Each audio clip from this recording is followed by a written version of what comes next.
प्यारे भक्तों, माहेश्वरी का ओम सर्वात्मने नमः। न डर सयाद से पंछी, न डर सयाद से पंछी, ये कुर्बानी तो आसा है। कोई कत्ल कर दे, कोई उड़ा दे, तू सत्य के रास्ते पर हो। इस रास्ते को, तेरी यात्रा को कोई सहन नहीं कर पाए। और किसी भी धर्म का हो, कट्टरवादी कोई तुझे खत्म कर दे, तो ये कुर्बानी तो आसान है।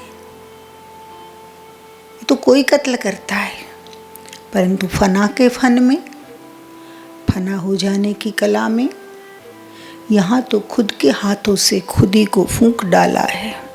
यहाँ तो खुद के हाथों से खुद ही को फूंक डाला है, अपने हाथों से हमारे अहंकार को, क्योंकि उसके साथ तो सब जुड़ा है। मैं ये हूँ, मेरा नाम ये है, मुझे इतने लोग जानते हैं, इन सारी चीज़ों के साथ तो अहंकार जुड़ा है।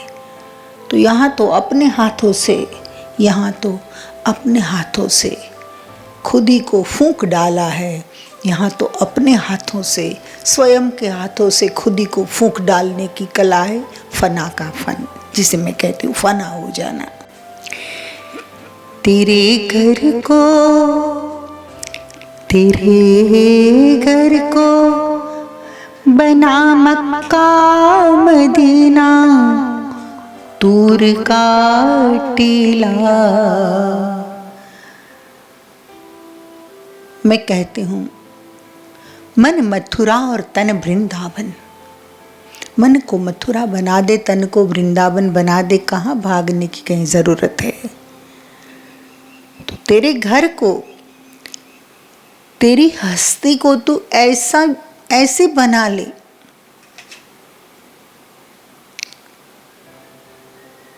तेरे आंतरिक व्यक्तित्व को तो ऐसा बना ले कि तेरा घर ही बन जाए काशी, मथुरा, मक्का, मदीना, अयोध्या, सब कुछ। तेरे घर को बना मक्का मदीना, तूर का टीला। तूर पर्वत पर जब मूसा को ज्ञान हुआ था, तेरे घर को बना मक्का मदीना, तूर का टीला। तेरे घर को तीर्थ बना दे अगर तुझ में ताकत है तो। इसको तो आध्यात्मिक शक्ति कहते। आध्यात्मिक शक्ति का प्रदर्शन कभी बाहर नहीं होता है, ये दुनियादारी का प्रदर्शन होता है। अध्यात्म में तो दर्शन होता है। तो भीतर परमात्मा को झांकते झांकते झांकते झांकते तू ऐसा बन जा कि तेरा घर ही बन जाए तीर्थ। मक्का मदीना का मतलब तेरा घर तीर्थ बन जाए। तेरे घर को बना मक्का मदीना, तूर का टीला। अगर है दम जो तेरे इश्क में, अगर है दम जो तेरे इश्क में, वो खुद आएगा। अगर है दम जो तेरे इश्क में, वो खुद आएगा। तेरे इश्क में अगर दम होगा तो स्वयं परमात्मा आ जाएंगे, आए हैं। इतिहास को देखो, एक एक दृष्टांत देने बैठूं तो दृष्टांत से ही ऊपर नहीं आए हम। छोड़ो, आप सब जानते हो, काफी चीजें आप सुन चुके हो। ज्यादातर तो रिपीटेशन होता है सत्संग में, लेकिन ये पुनरावर्तन परिवर्तन के लिए है। बार बार एक ही चीज को सुने, हो सकता है कि यहाँ थोड़ा रूपांतरण घटे, फिर यहाँ आए। तो तेरे घर को बना मक्का मदीना, तूर का टीला। अगर है दम जो तेरे इश्क में, वो खुद आएगा। अगर है दम जो तेरे इश्क में, वो खुद आएगा। सनम में ऐसे मिल जा, खून में लाली मिले जैसे। सनम में ऐसे मिल जा, परमात्मा के साथ इस तरह तू घुल मिल जा। कि कोई भिन्नता न रहे, कोई अलगता ना रहे। सनम में ऐसे मिल जा खून में लाली मिले जैसे, या परवाने की तरह उस शमा की आग में जल जा, या परवाने की तरह उस शमा की आग में जल जा। खून में लाली मिले जैसे। कबीर ने कहा ना, लाली मेरे लाल की जित देखूं तित लाल, लाली देखन मैं चली तो मैं भी हो गई लाल। तो सनम में ऐसे मिल जा खून में लाली मिली जैसे। खून में से लाली को हम अलग नहीं कर पाएंगे। जो रक्त रंग होता है, रक्त का जो रक्त रंग होता है, उस रंग में कोई फेरफार हम नहीं कर सकते। वो पहले से ही इस तरह से मिला हुआ है। तो तू भी साधना करते करते सनम में ऐसे मिल जा खून में लाली मिले जैसे। इस तरह से तू मिल जा परमात्मा के साथ कि कोई तुझे अलग ना कर पाए। लोग शिकायत करते हैं, मुझे साधना करनी है लेकिन मेरा पति मुझे परेशान करता है, मुझे साधना करनी है लेकिन मेरी सास नहीं करने देती है, मुझे साधना कर रहे हैं लेकिन मेरे बच्चे मजाक उड़ाते हैं। तो मैं ये कहती हूँ कि खून में जो लालिमा मिलती है वो काम कोई परमात्मा जाहिर फैक्ट्री में नहीं करते हैं, गुप्त रूप से करते हैं। तो इसी तरह आप भी साधना को गुप्त रखो। बाहर से सब काम चलता रहे, अंदर से तार जुड़ा हुआ हो, उसके साथ सनम में ऐसे मिल जा खून में लाली मिले जैसे। साधना का कोई प्रदर्शन नहीं करना होता है। आपने जो झंझाल मोल ली है संसार की, पहले तो बहुत खुशी खुशी एंगेजमेंट हुआ, मेरा एंगेजमेंट हुआ, यहाँ से लेकर यहाँ तक मेहंदी लगाते हैं, बहुत खुश होते हैं, धूमधाम से लोगों को बताते हैं, बड़ा रस लिया था रस्म में। फिर शादी हुई, उसमें उससे भी बड़ा प्रदर्शन। फिर बच्चा पैदा हुआ तो मानो जंग जीत लिया। तो एक के बाद एक जिम्मेदारियां तू फिक्स कर रहा है तेरे लिए, तू खुद को फिक्स में रख रहा है, तू खुद के लिए कैद आगे आगे आगे आगे बढ़ा रहा है। शुरुआत में तो ये कैद तुझे बहुत पसंद आती थी क्योंकि बड़ी प्यारी जेल थी, हर एक प्रकार के सुख मिलते थे और जितना सुख संसार में उससे ज़्यादा सुख तुझे दिखाई देते थे और दुख की तो दूर दूर तक सोची भी नहीं थी। फिर धीरे धीरे धीरे धीरे जब पता चला कि मैं तो बेड़ियों में हूँ, मैं तो गुलाम हूँ, तो शुरुआत होती है। इससे तो अविवाहित अच्छे थे, यहाँ से शुरुआत होती है और फिर शिकायतें बढ़ती जाती है दोनों पक्ष से, पति पत्नी दोनों की ओर से, और गिले शिकवे बढ़ते बढ़ते बढ़ते कुछ लोगों का डिवोर्स तक बात पहुंच जाती है और कुछ लोग जिंदगी को झेल लेते हैं। तूने जिम्मेदारी तो खुशी खुशी मोल ली थी, शादी में खुश, बच्चे पैदा करने में खुश, और अब अचानक जेल लगने लगी जिंदगी। क्यों? अजागृति, होश का अभाव। जो पहले सोचना था वह अब सोच रहे हैं। तब तक परिस्थितियां स्वतंत्रता का हाथ में से निकल गई है। फिर स्वतंत्र होने के लिए या तो सिक्का लगाना पड़ेगा, डिवोर्स सिक्का, इसमें भी बड़ी लंबी झंझट है, कानूनन झंझट, पारिवारिक झंझट। बच्चे पैदा हो गए तो बच्चा किसके साथ रहेगा, कितना बड़ा खिलवाड़ होता है बच्चे के साथ। बेचारा बच्चा कुछ तय नहीं कर सकता है, जिसकी लाठी उसकी भैंस, ये स्थिति आ जाती है।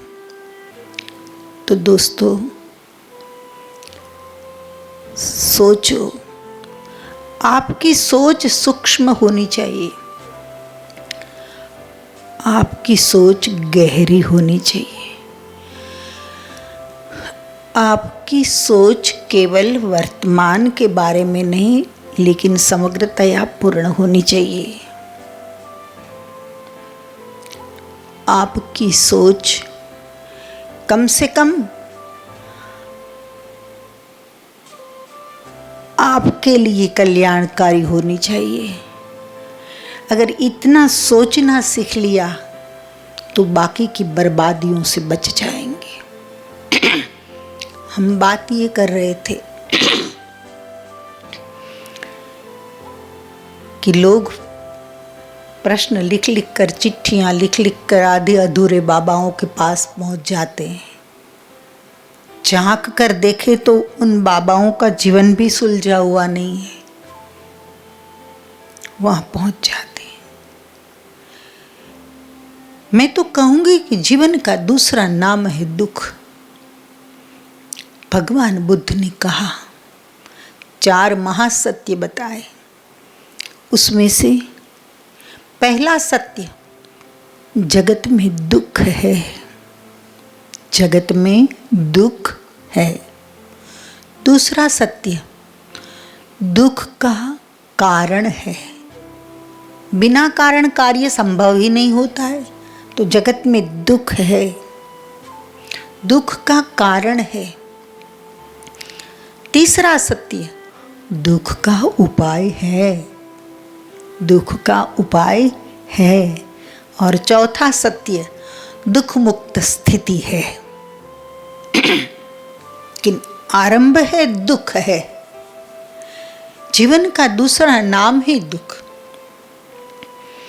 एक बार चीन के सम्राट ने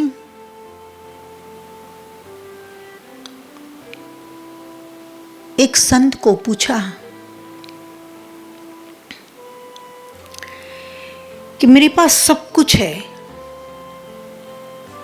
लेकिन विश्व का नंबर 1 सुखी आदमी बनना चाहता हूं मैं, मुझे कोई दुख नहीं है, लेकिन विश्व में सबसे सुखी मैं होना चाहिए, नंबर 1 बनना चाहता हूं। और ये नंबर 1 की जो दौड़ है ना, बड़ी अंधी दौड़ है, परेशान कर देता है बंदों को। क्या करे क्या ना करे, एक तरफ उसका घर, एक तरफ मैं कदा। एक और आकर्षण होता है आध्यात्मिक, दूसरी ओर संसार का आकर्षण। बंदा बड़ा परेशान हो जाता है। तो चीन के सम्राट वो ने पूछा एक संत को कि मैं नंबर 1 सुखी बनना चाहता हूं। तब संत ने जवाब दिया कि ये समय तो बीत गया, कभी नहीं बन सकेगा तू। बोले क्यों? बोले 1 नंबर का सुखी तो तब तू होता जब तू पैदा ही नहीं होता।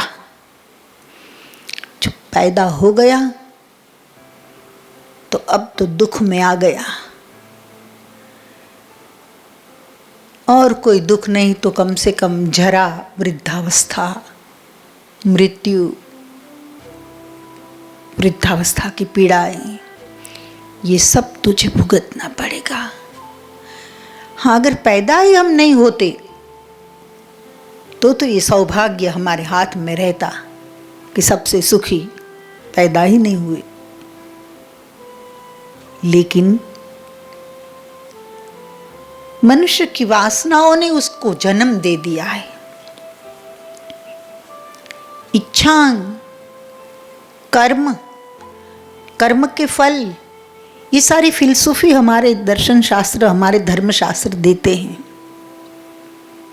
और उसी लकीर पर हम सब चलते हैं। तो दोस्तों, जगत में दुख है। हम बात कर रहे थे कि आधे अधूरे घड़े जो बाबाओं का रूप लेकर बैठे, उसके पास चिट्ठियां लेकर, प्रश्न ले लेकर के लोग जाते। आजकल तो यही चला है। सत्संग कहाँ? सत्संग तो बहुत कम। जो कहना चाहते हैं महात्मा, चिंतन करके कुछ देना चाहता है सत्य, ये तो लेना ही नहीं है किसी को।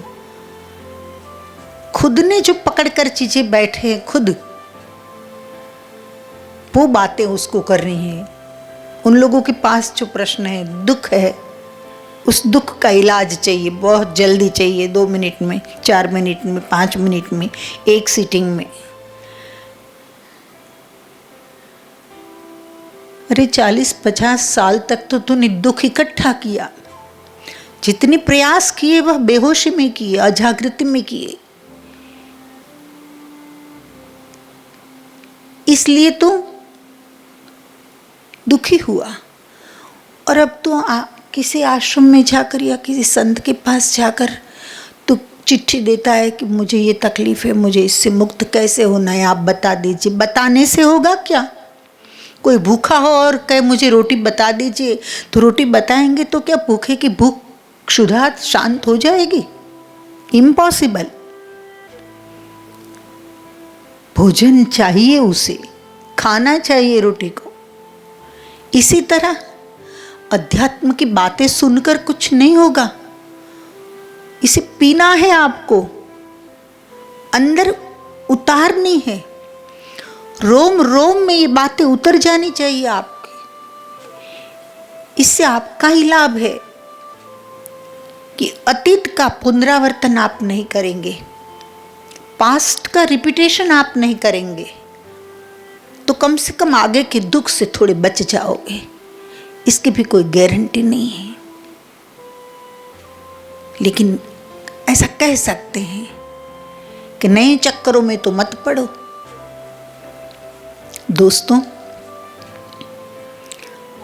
मैंने कहा ना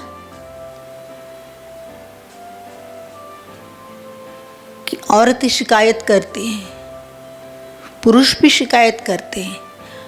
हमको साधना करनी है लेकिन फलाना नहीं करने देता, साधना करनी है लेकिन सास नहीं करने देती, हमको ध्यान करना है लेकिन पति नहीं करने देता, पत्नी नहीं करने देती। सब बहाने हैं। ये कोई प्रदर्शन करने की चीज है? किसी को पता भी ना चले, और हो सकता है कि आप सबके साथ बैठे हो, लोगों को लगता है कि आप सुन रहे हो, लेकिन तार जुड़ा हुआ हो। ये संभव है। साधना में करती हूं या करता हूं, ये किसी को दिखाने की जरूरत क्या है? क्या मिल जाएगा इससे?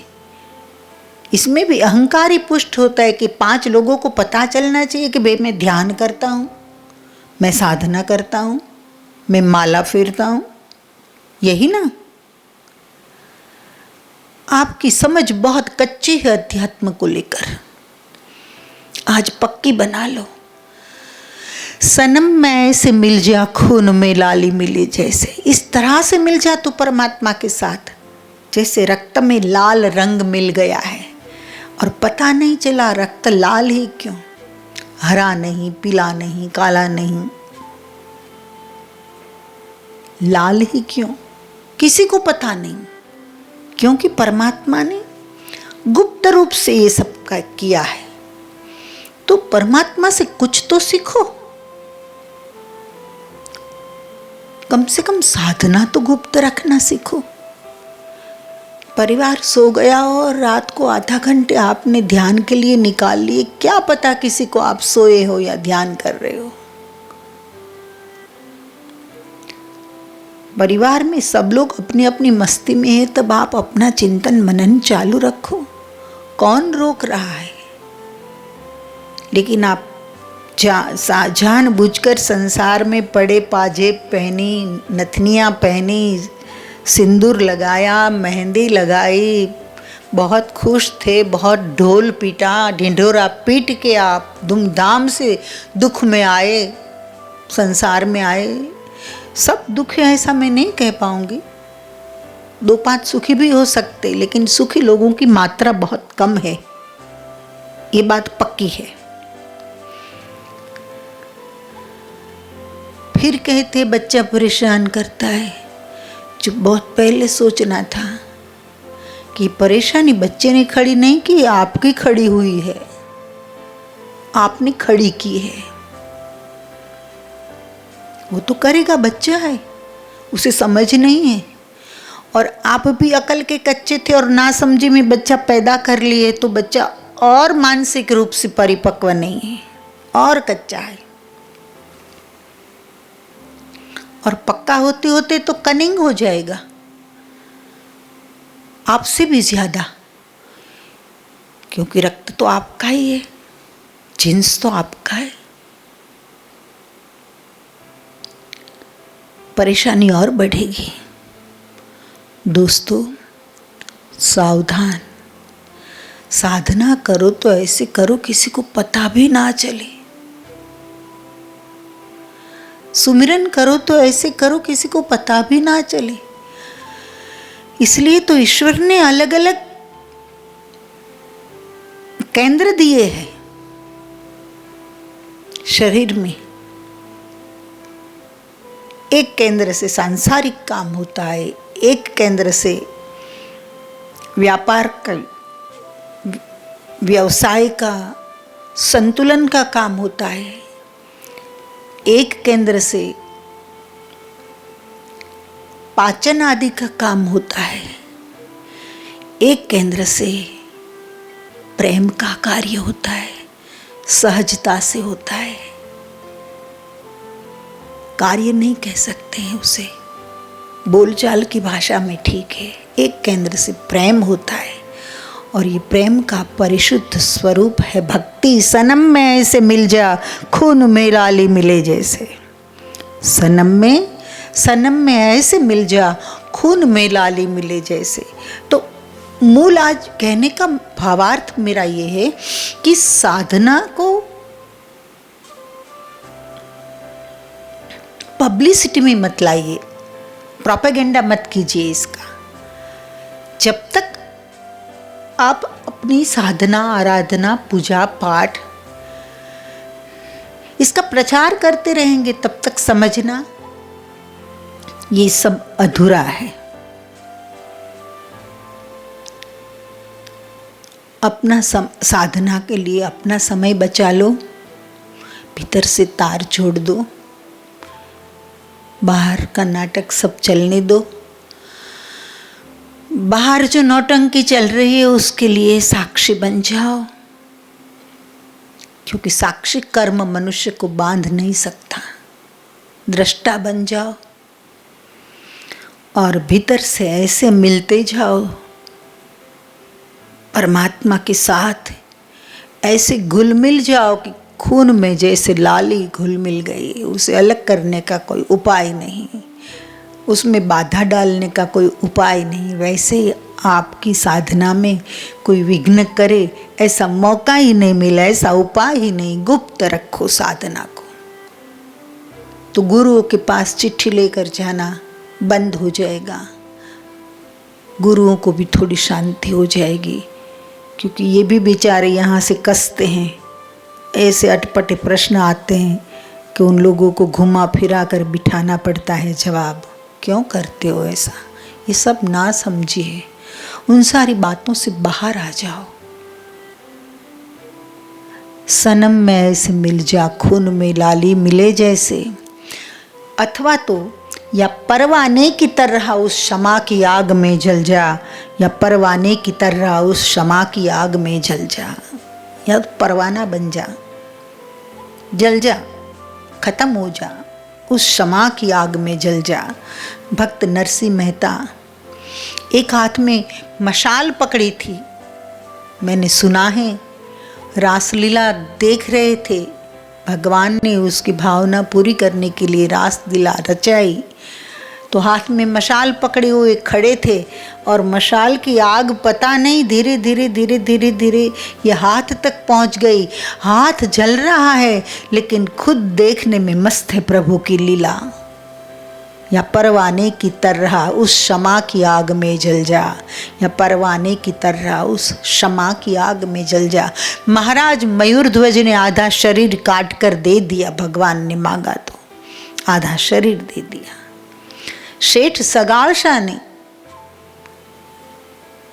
अपना बेटा चेलैया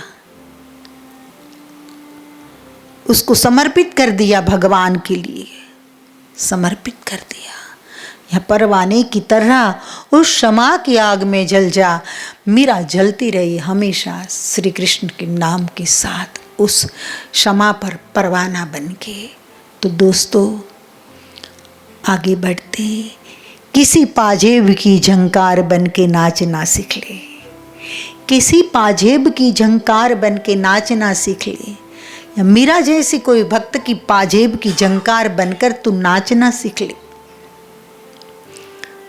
तेरे सारे दुख अदृश्य हो जाएंगे इतनी देर के लिए, और धीरे धीरे धीरे जैसे आनंद बढ़ता जाएगा वैसे वैसे दुख शून्य होता जाएगा। किसी पाजेब की झंकार बन के नाचना सीख ले, किसी पाजेब की झंकार बन के नाचना सीख ले।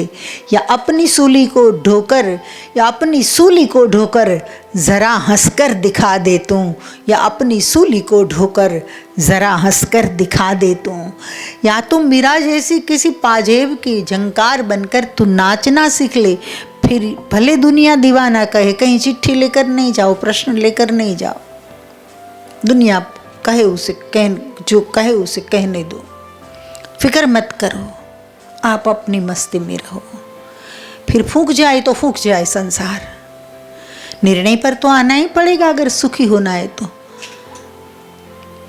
अगर सुखी नहीं होना है तो जहाँ हो वहाँ हो, उसको एक्सेप्ट करना सीख लो, ये दूसरा रास्ता है सुखी होने का। और एक्सेप्टेंस आपका जो कम पड़ रहा है तो फिर दुखी होते रहो। किसी पाजेब की झंकार बन के नाचना सीख ले, या अपनी सूली को ढोकर, या अपनी सूली को ढोकर जरा हंसकर दिखा दे तू। या यीशु जैसा बन जा कि सबके लिए तेरी समान दृष्टि रहे, खुद की सूली को ढोकर तू हंस के दिखा दे। खुद की मृत्यु खुद के कांधे पर लेकर, सूली को ढोकर यीशु चल रहे हैं। खिले ठोक दिए गए, रक्त की धाराएं शरीर में से बह रही है। थोड़ी देर तो यीशु को लगा कि ये लोग ऐसा क्यों कर रहे हैं मेरे साथ, लेकिन दूसरी क्षण उसका जागरण था, जो जागृति थी, उसमें से आवाज आई, हे परमात्मा ये लोग क्या कर रहे हैं उसका इसे बोध नहीं है, उन्हें क्षमा कर देना। ये फॉरगिवनेस जो है, फीलिंग ऑफ फॉरगिवनेस, ये बहुत पवित्र चीज़ है, बहुत बड़ी चीज़ है। कितना भी आपका किसी ने शोषण किया हो या परेशान किया हो या आपके साथ छल किया हो, लेकिन जब तक माफ नहीं करोगे तब तक उसको तो पीड़ा हो या ना हो कोई पता नहीं हमको, क्योंकि असुर को कोई पीड़ा नहीं होती, दूसरों का दुख नहीं समझ सकते, तो उसकी तो बात छोड़ो। लेकिन जब तक आप क्षमा नहीं करोगे तब तक आप पीड़ित रहोगे। आप आंखें बंद करके बैठकर शांति से परमात्मा को कहो, प्रभु उसको क्षमा कर देना, और मैं भी उसे क्षमा बख्श रहा हूँ, उसे माफ कर रहा हूँ। परिणाम क्या आएगा? आप अंदर से हल्के हो जाएंगे। मेरे अनुभव की बात बता रही हूँ, भीतर से आप हल्के हो जाएंगे। वो बात जो आपके साथ घटी है, कोई दुर्घटना, वो रिपीट होकर जो आपको पीड़ा दे रही है, उस पीड़ा से आप मुक्त हो जाओगे। तो क्षमा बहुत बड़ा गुण है। ये दुनिया खूब हंसती है, ये दुनिया ये दुनिया खूब हंसती है किसी आशिक को लेकर। ईश्वर का सच्चा आशिक जब कोई बन जाता है तब दुनिया खूब हंसती है। फिर वह मीरा हो, सोक्रेटिस हो, यीशु हो, सरमद हो या मंसूर हो, कोई भी हो, लेकिन पूरी तरह से जिसकी आशिकी ईश्वर से हो जाती है तब दुनिया खूब हंसती है, क्योंकि दुनिया के दिमाग में ये बातें बैठती नहीं है। दुनिया गणित में जीती है,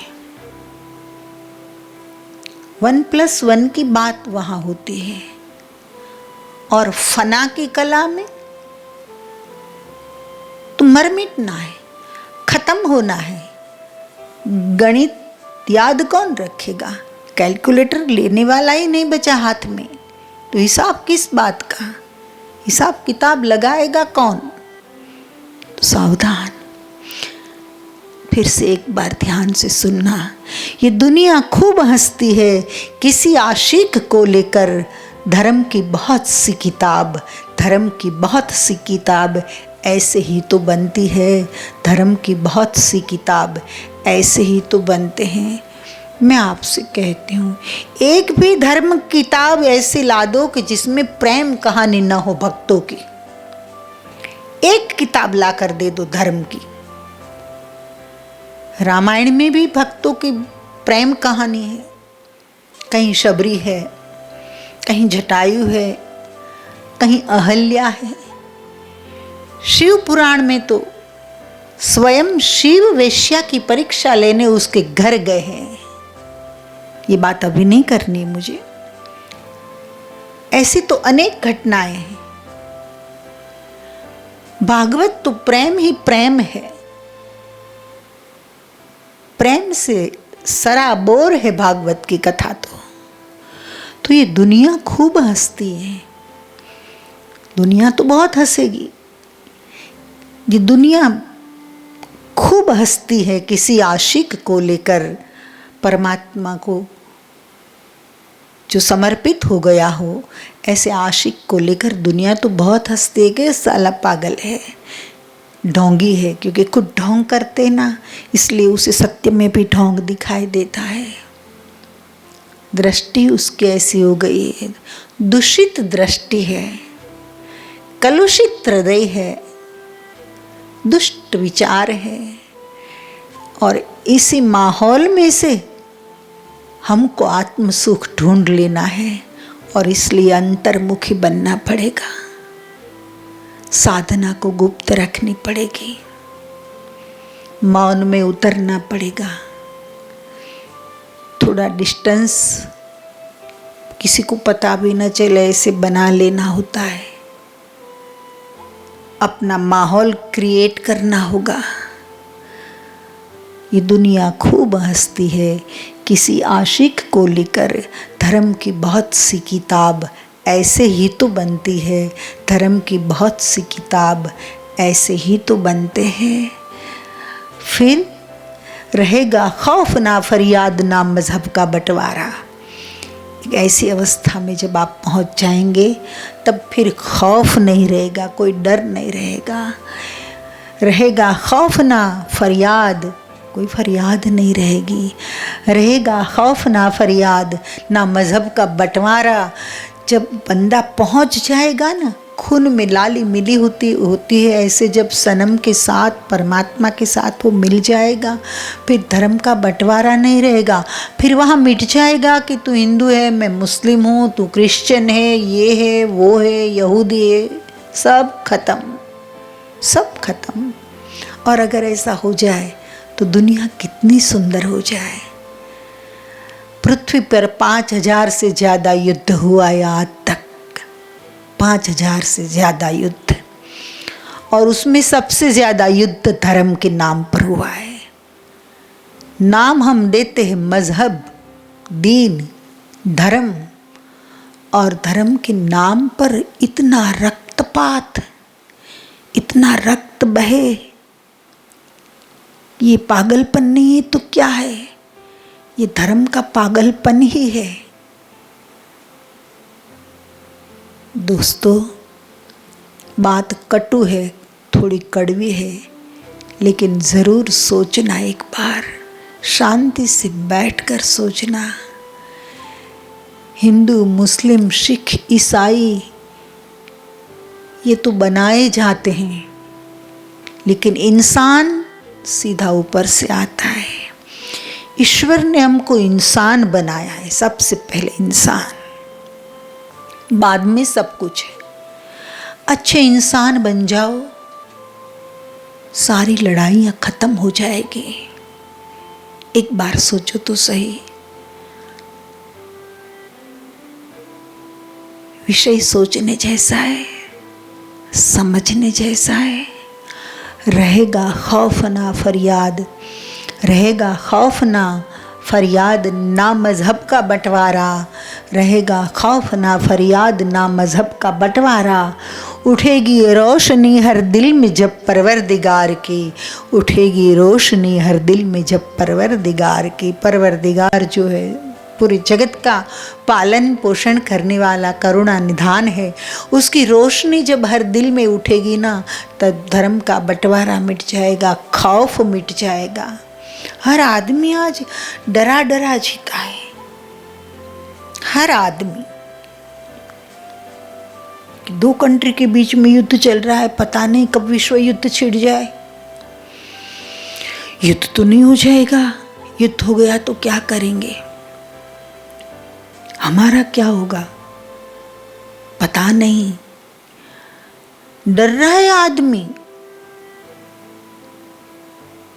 और जब तक आप कुछ बने हुए रहेंगे, कोई हिंदू बनाए, कोई मुस्लिम बनाए, फिर कोई विधि विधान से बनाए या तलवार के जोर पर, लेकिन हिंदू, मुस्लिम, सिख, ईसाई ये सब बनाने की जहां तक बात है, तब तक खौफ रहेगा, फरियादें रहेगी, भेदभाव रहेगा। क्योंकि एक के शास्त्र ने कुछ और कह दिया, दूसरे के शास्त्र ने कुछ और कह दिया, कंट्रोवर्सी हो गई, अंदर अंदर संशय पैदा होने लगा, और उसमें से एक दूसरे के दुश्मन बन गए कि नहीं हमारे शास्त्र तो ये कहता है। मैं कहती हूँ मेरा शास्त्र कहता है इंसानियत। इंसानियत से बड़ा धर्म कोई नहीं है। इंसान बनना सीखो, सब कुछ हो गया। धन्यवाद, नमस्कार।